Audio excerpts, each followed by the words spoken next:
Bismillahirrahmanirrahim. Innal hamdalillah nahmaduhu wa nasta'inuhu wa nastaghfiruh wa na'udzu billahi min shururi anfusina wa min sayyiati a'malina may yahdihillahu fala mudilla lahu wa may yudlil fala hadiya lahu wa asyhadu an la ilaha illallah wahdahu la syarika lahu wa asyhadu anna Muhammadan 'abduhu wa rasuluh amma ba'd. Sallallahu alaihi wa ala alihi wa ashabihi wa man tabi'ahum bi ihsan ila yaumil qiyamah. Amma ba'du. Ya ikhwata fillah, insyaallah pada kesempatan siang hari ini, kembali setelah kita memuji Allah dan bersyukur kepadanya, saya akan membawakan penjelasan dari hadis yang ke-21 sesuai dengan jadwal. Dan karena waktu yang sangat singkat sekali, saya akan berusaha meringkas pembahasan hadis ini. Hadis yang ke-21, An Abi Amr wakil Abi Amrah Sufyan bin Abdullah radhiyallahu anhu qala qultu ya Rasulullah qul li fil Islam qawlan la as'alu anhu ahadan ghayrak qala qul amantu billahi thumma istaqim rawahu Muslim. Dari Abu Amrah, Abu Amr atau ada juga yang mengatakan kunyanya adalah Abu Amrah. Dia mengatakan, ya Rasulullah sallallahu alaihi wasallam, ajarkanlah kepadaku dalam agama Islam ini ucapan yang mencakup semua perkara Islam, sehingga aku tidak perlu lagi bertanya tentang hal ini kepada orang lain selain engkau.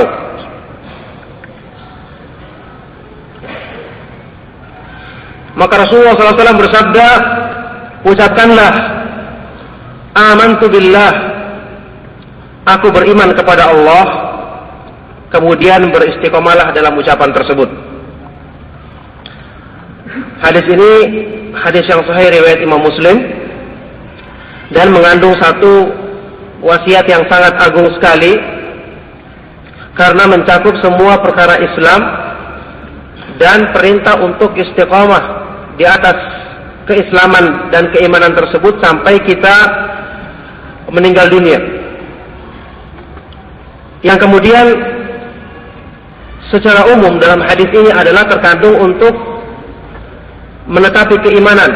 Yang secara ringkas saya artikan iman di sini adalah mencakup semua perkara iman, yaitu ucapan, keyakinan dalam hati, ucapan lisan, kemudian amalan anggota badan, yang kemudian mencakup iman kepada Allah dalam 3 jenis tauhid yang sudah kita pelajari, 3 macam tauhid yang kita pelajari, dan juga mencakup semua rukun-rukun iman yang lainnya. Itu pengertian iman kurang lebih. Kemudian istiqamah secara ringkas definisinya seperti yang diterangkan oleh Ibnu Rajab adalah sulukus siratil mustaqim wa huwa dinul qayyim min ghairi ta'rijin anhu yamnatan wa la yasra wa yashmalu dhalika fi'lu at-ta'ati kulliha adh-dhahirati wal batinah wa tarkil manhiyati kulliha kadzalik, yaitu menempuh jalan yang lurus,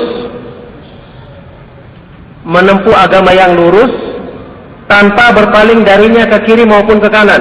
Itu namanya istiqamah. Yang ini mencakup pelaksanaan semua ketaatan kepada Allah lahir dan batin dan meninggalkan semua larangannya.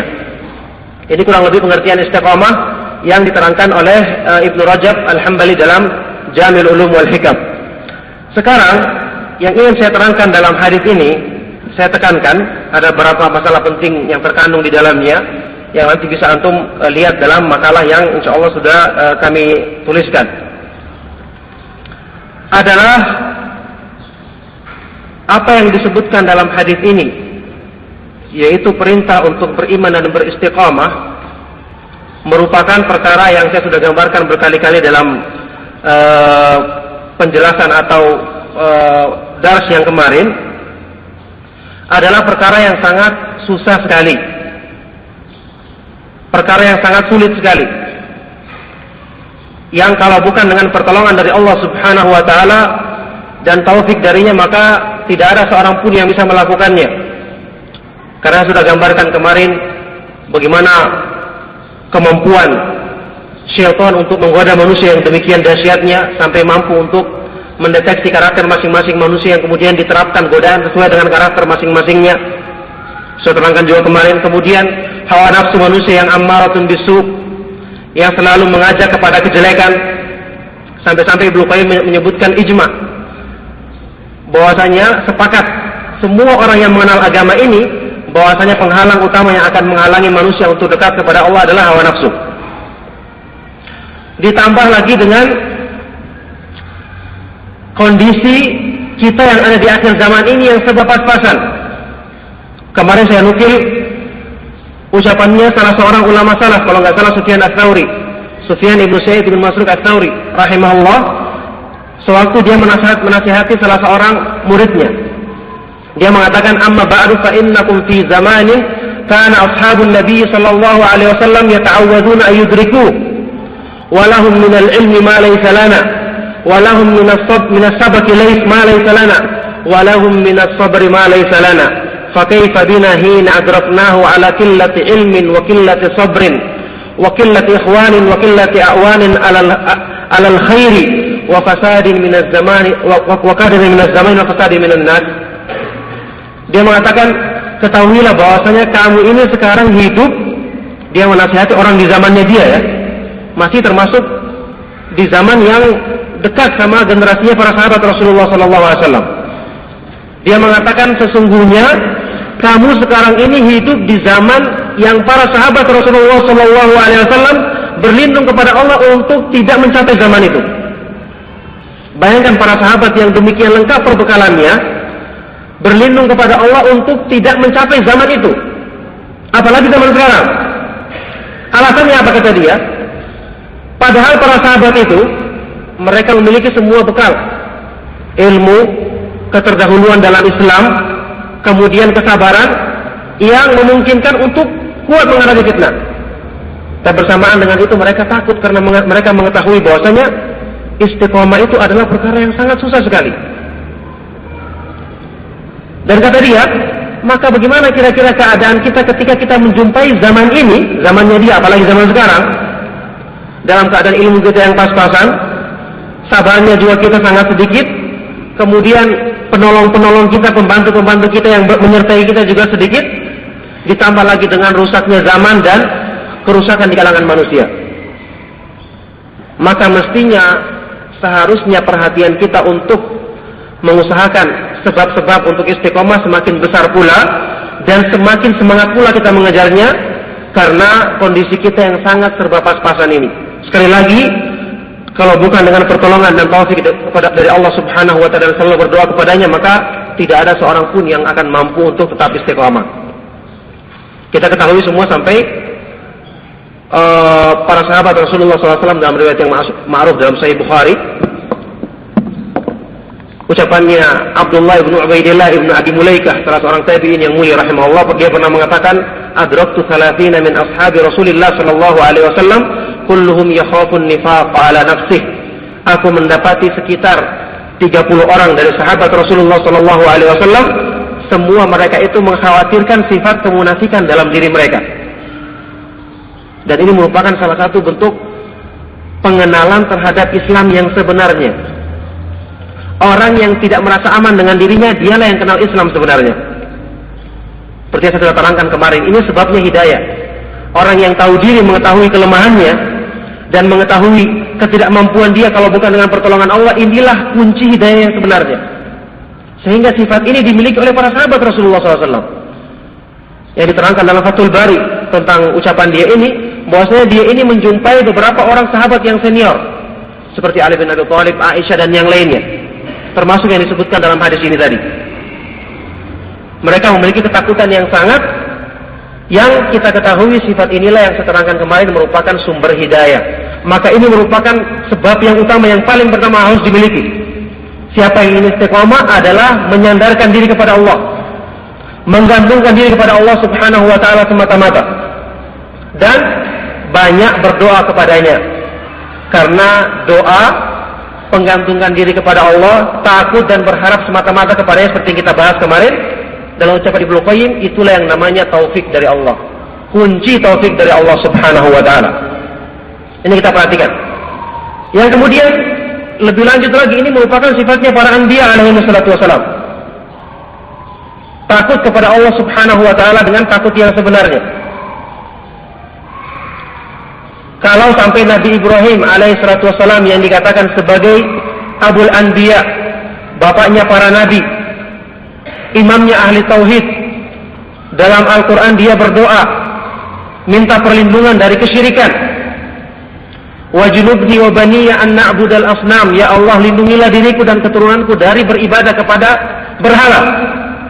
Maka apakah tidak lebih pantas untuk kita yang baru mengenal tauhid dan belum, kemungkinan besar tauhid itu belum menancap dalam diri kita, apakah tidak lebih pantas untuk kita lebih semangat lagi berdoa meminta perlindungan kepada Allah Subhanahu wa taala dari kepada kemungkinan terjerumus ke dalam perbuatan syirik dan penyimpangan-penyimpangan agama yang lainnya. Innahum kanu yusari'una fil khairati wa yad'unana raghaban wa rahaba wa kanu lana khashi'in. Itu sifatnya para nabi. Mereka adalah orang-orang yang selalu bersegera dan berlomba-lomba melakukan kebaikan, amalan soleh. Bersamaan dengan itu, mereka selalu berdoa kepada kami, kata Allah, dalam keadaan takut dan berharap. Dan mereka adalah orang-orang yang selalu tunduk. Ini Masya Allah sifatnya para nabi yang menyadarkan kepada kita bahwasanya seseorang itu tidak akan bisa sedikit pun lepas dari pertolongan Allah. Meskipun dia sudah dalam keadaan serajin-rajinnya orang yang melakukan ibadah, tidak akan lepas. Maka ini kita perlu perhatikan. Yang namanya taufik adalah penyandaran diri kepada Allah. Sebaliknya yang namanya khuzlan, lawan daripada taufik, berpalingnya Allah dari seorang hamba adalah ketika dia yakiluhu ila nafsihi. Allah menjadikan dia bersandar kepada dirinya sendiri. Ayyakilahu ila nafsihi fi fi'lil hasanat wa tarki sayyi'at, kata Ibnu Qayyim, pengertian khudlan, lawan daripada taufik, yaitu dengan Allah menjadikan orang ini selalu bersandar kepada dirinya sendiri dalam melakukan kebaikan dan meninggalkan perbuatan yang jelek. Percaya diri dengan berlebih-lebihan. Sehingga sudah kita ketahui Rasulullah berdoa, wala takilni ila nafsi tarfata ainin, ya Allah janganlah kamu menjadikan aku bersandar kepada diriku sendiri meskipun sekejap mata. Karena ini merupakan lawan daripada taufik, dan ini ingat merupakan sebab utama jika seseorang itu ingin istiqamah. Kemudian dalam pembahasan di sini, setelah kita mengetahui sebab yang utama tadi ini bersandar kepada Allah, Allah dalam Al-Quran dan Sunnah juga menjelaskan kepada kita sebab-sebab usaha dari manusia. Mesti ada usaha dari manusia. Setelah kita melakukan usaha tadi, yang usaha ini Allah Subhanahu wa ta'ala yang kemudian nanti akan menentukannya sesuai dengan kesungguhan manusia. Juga Allah terangkan dalam Al-Quran dan Sunnah tentang sebab-sebab untuk istiqamah dan teguh di atas agamanya dalam kebanyakan ayat Al-Quran maupun hadis-hadis Rasulullah SAW yang akan saya sebutkan sebagian kecil. Tapi yang paling penting, di antara sebab yang paling penting dalam makalah yang saya tuliskan ini. Yang pertama yang saya sebutkan dalam makalah itu adalah memahami dan mengamalkan dua kalimat syahadat dengan baik dan benar. Ini dua landasan Islam, itu adalah sumber kebaikan dalam semua hal. La ilaha illallah dan Muhammad Rasulullah, jika kita fahami dan amalkan dengan sebaik-baiknya. Dalilnya adalah firman Allah Subhanahu wa taala, "Yutsabbitullahu alladhina amanu bil qawli tsabiti fil hayati dunya wa fil akhirah." Allah akan meneguhkan iman orang-orang yang beriman dalam kehidupan di dunia dan di akhirat nanti. Yang mana bil qawli tsabit, dengan ucapan yang teguh. Jadi Allah meneguhkan iman mereka dengan ucapan yang teguh. Yang saya terangkan juga kemarin pada pengajian kemarin, ucapan yang teguh ditafsirkan oleh Rasulullah SAW dalam hadis yang sahih riwayat Imam Bukhari dari hadisnya Al-Bara ibn Azib radhiyallahu anhu, yaitu dua kalimat syahadat. La ilaha illallah Muhammadur Rasulullah. Innal muslima idza su'ila fil qabri fayashhadu an la ilaha illallah wa anna Muhammadan Rasulullah fadzalika qawluhu yutsabbitullahu alladhina amanu bil qawli tsabit fil hayati dunya wa fil akhirah, kata Rasulullah sallallahu alaihi wasallam. Seorang muslim ketika ditanya di kuburannya oleh malaikat Munkar dan Nakir, dia akan mempersaksikan dua kalimat syahadat. Maka itulah makna firman Allah, Allah akan meneguhkan imannya orang-orang yang beriman dengan ucapan yang teguh, ucapan yang kokoh. Jadi mengilmui dua kalimat ini merupakan landasan. Oleh karena itu sekali lagi, jangan sekali-sekali menjauhkan diri dari majelis ilmu kalau ingin baik, kalau ingin istiqomah. Seseorang tidak akan bisa mencapai keikhlasan tauhid yang sempurna kecuali dengan ilmu. Dengan syarat ilmu tersebut adalah ilmu yang bermanfaat. Seperti nanti saya akan singgung secara ringkas tentang syarat-syaratnya.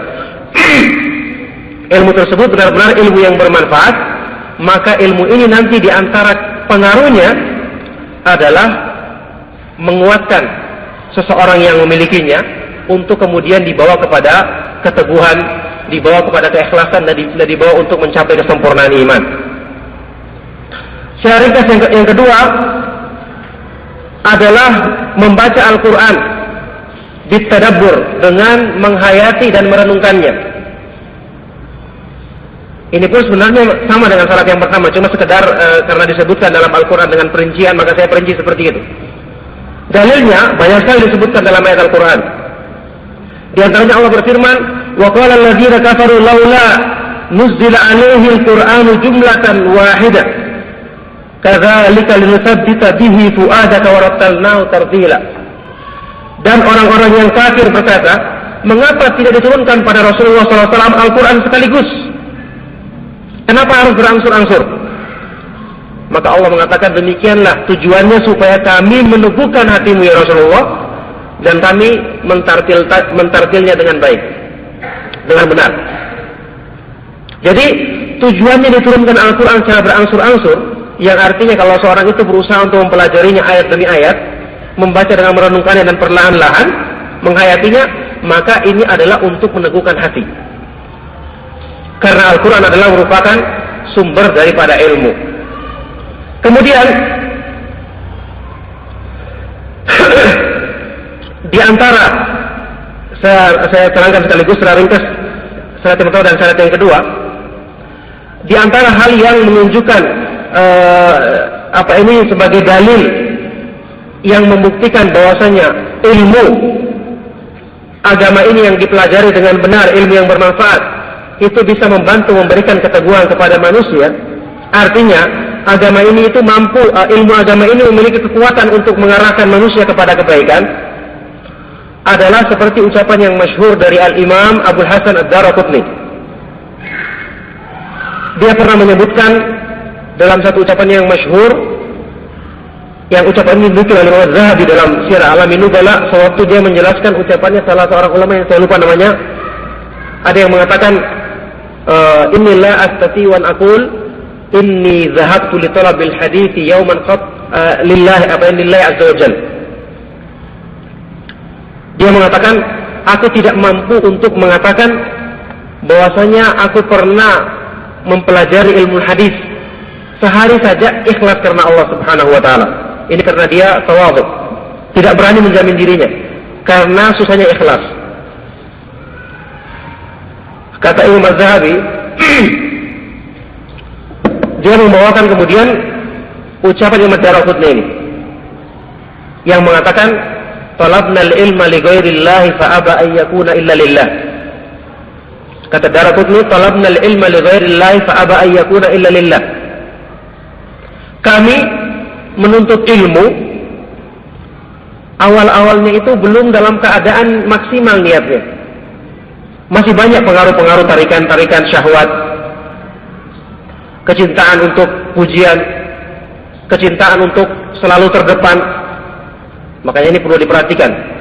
Hal-hal seperti ini, kecintaan untuk dipuji, untuk disanjung, atau dikatakan sebagai orang yang berilmu, ini merupakan penyakit besar. Yang sampai-sampai Imam Syafi'i mengatakan ini merupakan akhirul asya' nuzulan anil qulubi shalihin. Yani sifat jelek yang paling terakhir hilang dari hatinya orang-orang yang saleh adalah kesukaan untuk dipuji dan selalu suka untuk didepankan, dihormati. Waliyadzubillah, summa waliyadzubillah. Jadi dia mengatakan kami awal-awalnya menuntut ilmu juga niatnya belum ikhlas. Artinya karena sebagaimana manusia yang banyak dipengaruhi dengan penyimpangan-penyimpangan, maka mestinya awal-awalnya sewaktu dia memperbaiki diri, kembali kepada Allah, belum langsung sehari dua hari langsung jadi. Tidak ada seperti itu, harus butuh waktu. Kata dia, kami awal-awalnya menuntut ilmu juga belum dengan niat yang maksimal ikhlasnya.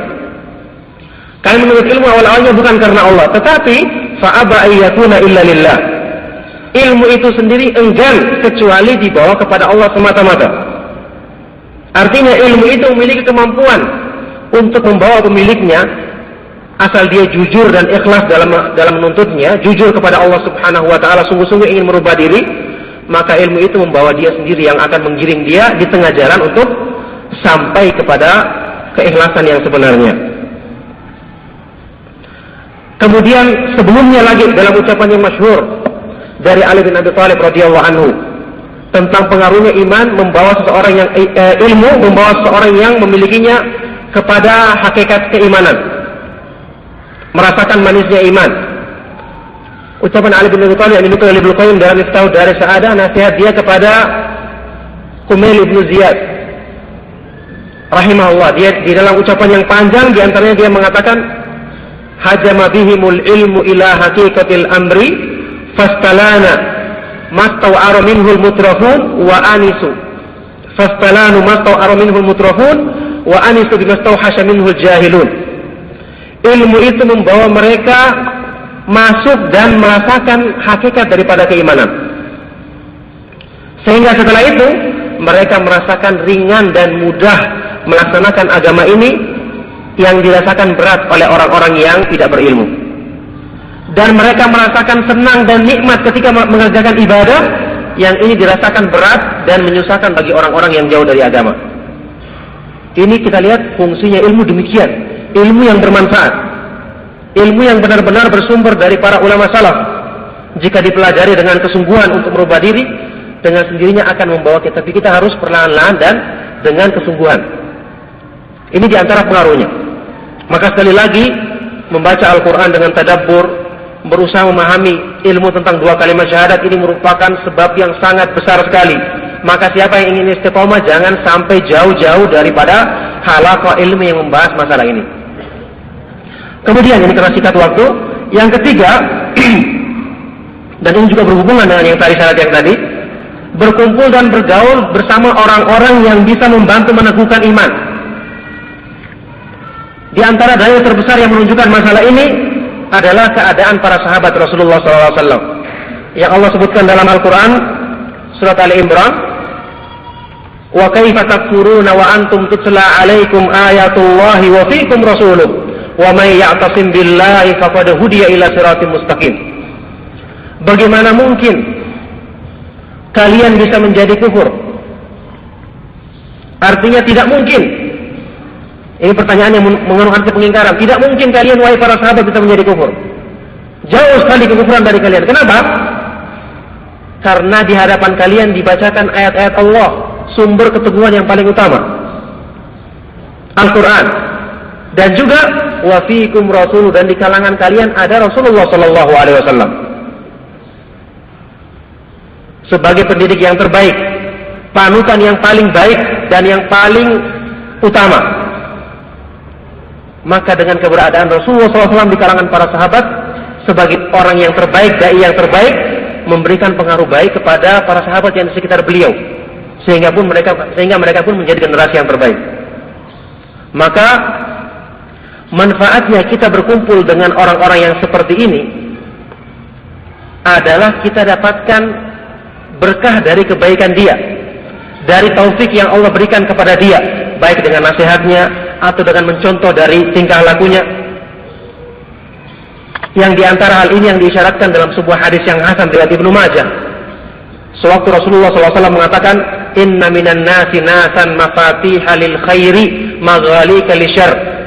Sesungguhnya di antara manusia ada yang orang-orang yang keberadaannya itu adalah sebagai sebab dibukanya pintu-pintu kebaikan dan ditutupnya pintu-pintu kejelekan. Keberadaan mereka sebagai sebab ini. Jadi orang-orang yang berada di sekitar dia, yang selalu berusaha untuk dekat kepada mereka, dia pun akan dapat kebaikan dari sebab yang ditimbulkan darinya. yaitu dibukanya pintu-pintu kebaikan dan ditutupnya pintu-pintu kejelekan, sebagaimana para sahabat mengambil manfaat ini dari keberadaannya Rasulullah SAW di kalangan mereka. Ada sebuah kisah yang menarik yang disebutkan dalam biografinya Al-Hasan Al-Basri, yang mungkin insya Allah antum sudah sering dengar kisah ini. Sewaktu salah seorang dari teman semajelisnya, muridnya, berkunjung ke negeri lain, ke daerah lain, ketemu oleh seseorang yang orang ini rupanya ingin tahu sekali tentang Hasan Al-Basri. Siapa dia? Al-Hasan Ibn Abil Hasan Al-Basri, yang sangat terkenal sekali. Bagaimana sifat-sifatnya? Maka ketika dia ketemu muridnya Hasan Al-Basri ini, dia bertanya, "Min aina anta ya fulan?" Dari mana kamu wahai fulan? Kata dia, "Ana rajul min ahli Basrah." Saya dari Basrah, di Irak sekarang Basrah itu. Kemudian dia bertanya lagi, "Hal ta'rifu Al-Hasan min ahli Basrah?" Apakah kamu mengenal seorang yang namanya Hasan dari penduduk Basrah? Dia mengatakan, "Na'am. Ana jalisuhu fi majlisi." Aku mengenal dia karena dia adalah, saya dulu di majelisnya, dan dia adalah bertempat tinggal dekat rumahku, maka aku tahu persis tentang dia. Maka dia bertanya, "Coba terangkan bagaimana sifatnya orang itu, dia sangat terkenal sekali." Maka diterangkan sifat-sifatnya. Kalau dia itu adalah orang yang kalau dia memerintahkan satu kebaikan, maka dia yang pertama kali melakukannya. Kalau dia melarang dari kejelekan, maka dia yang pertama kali meninggalkannya. Diserangkan semua sifat-sifat baik yang dimilikinya. Maka sebelum selesai orang ini menjelaskan, yang bertanya tadi mengatakan, hasbuka, cukup penjelasanmu. Dan dia mengatakan, kaifa yadhillu qaumun hadza fihim? Bagaimana mungkin satu kaum akan tersesat kalau orang ini ada di antara mereka? Bagaimana mungkin satu kaum akan tersesat kalau orang yang seperti ini sifatnya ada di kalangan mereka? Jadi kita perhatikan ya, orang-orang yang selalu berkumpul dan bergaul bersama orang-orang yang memiliki akhlak yang baik, itu akan besar sekali manfaatnya. Disebutkan dalam Syiar A'lamin Nubala, dalam biografi Imam Ahmad bin Hanbal, ucapannya As-Sam'ani, dia menceritakan bahwasanya majelisnya Imam Ahmad bin Hanbal itu yang menghadiri 5.000 orang untuk untuk belajar sama beliau. Tetapi yang mencatat hadis itu cuma sekitar 500 orang. Berarti 4.500 selebihnya adalah cuma sekedar ingin melihat akhlak dan adab beliau, cuma sekedar ingin mencontoh beliau. Maka di sini kita simpulkan bahwasanya di antara sumber keteguhan yang membantu kita sebab untuk istiqomah dan teguh adalah kita harus melihat kepada siapa kita belajar, tidak kepada semua orang. Kepada siapa kita belajar, kita perhatikan bagaimana. Yang pertama adalah jelas manhajnya, kemudian bagaimana akhlaknya. Karena ilmu agama ini kita pelajari adalah untuk memberikan pengaruh kepada kita. Kalau dia sendiri tidak punya takwa, maka tidak akan mungkin bisa memberikan takwa kepada kita. Nah, oleh karena itu kondisi-kondisi seperti daurah yang kami adakan di sini, utamanya saya pribadi, adalah kondisi yang sangat pas-pasan sekali untuk dikatakan sebagai sumber pengaruh. Karena kami sendiri atau saya sendiri dalam masalah takwa adalah pas-pasan, maka kalaupun hasilnya nanti pas-pasan, ya maka wajar.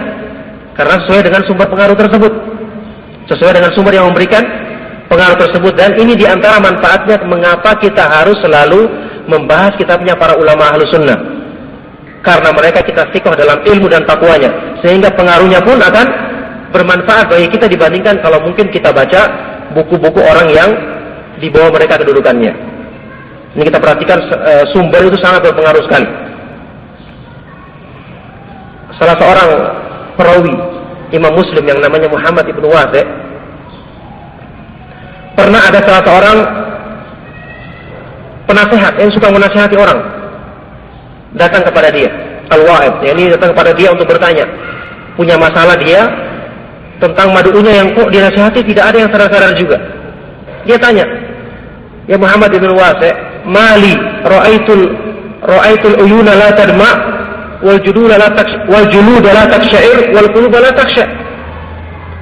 Wahai Muhammad ibnu Wasi', mengapa aku melihat orang-orang yang saya nasihati hati mereka kok tidak tergetar, tidak takut, kemudian tidak nampak ketakutan dalam diri mereka terhadap apa yang aku sampaikan? Tidak ada pengaruhnya. Maka apa jawabannya Ibnu Wasi' rahimahullah? Dia mengatakan, "Ya hadza ma ra'aitul qauma utu illa min kibalik. Wahai penasihat, kata dia, wahai orang ini, menurut saya mereka itu ditimpa keadaan yang demikian sebabnya adalah dari dirimu sendiri. Masalahnya adalah karena kamunya, bukan mereka yang salah. Fa innal kalama idza kharaja minal qalbi waqa'a 'alal qalbi. Karena ucapan itu kalau keluarnya ikhlas dari hati, maka dia juga mudah masuk ke dalam hati manusia. Ini sekali lagi merupakan satu petunjuk yang besar. Hati-hati dalam memilih sumber bacaan. Pilihlah tulisan-tulisan yang jelas-jelas dari orang yang bermanhaj salaf, dan lebih bagus kalau dari para ulama yang terdahulu. Karena kita lebih aman akan keilmuan dan ketakwaan mereka. Kemudian telitilah kepada siapa kita mengambil ilmu ini, karena itu merupakan salah satu di antara sumber peneguh ilmu kita. Dan juga ini merupakan nasihat kepada kita semua untuk jangan sampai jauh dari halaqah ilmi. Jangan sampai menjauhkan diri dari orang-orang yang bisa membantu untuk meneguhkan kita. Kalaupun nanti mungkin sekarang kondisi kita masih gampang, tempat pengajian kita dekat, tapi coba nanti kalau kita sudah pulang ke rumah masing-masing, apalagi misalnya ada yang kuliah, dan mungkin banyak di sini yang kuliah, selesai pulang ke daerahnya yang jauh, maka usahakan jangan sampai lepas dari menghadiri majelis ilmu, atau minimal ittisal, berkumpul dan bergaul dengan teman-teman yang bisa saling menasihati, karena ini merupakan sebab yang sangat membantu. Ingat, bekal kita yang pas-pasan, kondisi zaman yang sangat besar peluang untuk menyimpangkan kita, maka jangan sampai kita menyendiri, kemudian menjauhkan diri yang nanti akan menyebabkan kemudian kita, na'udzubillah min dzalik, mudah digoda oleh syaitan. Maka ini sebab yang ketiga. Kemudian ada sebab yang lain seperti berdoa, kemudian membaca kisah-kisah para nabi, termasuk juga menghimpun sifat-sifat yang bisa membantu untuk meneguhkan keimanan seperti sabar yang paling utama diantaranya, dan banyak hal-hal yang lain yang karena waktu saya tidak bisa menjelaskan semuanya, dan memang penjelasannya agak tersifat terburu-buru, dan meskipun sebenarnya masih banyak yang perlu dijelaskan. Sekali lagi minta maaf kalau banyak kekurangannya.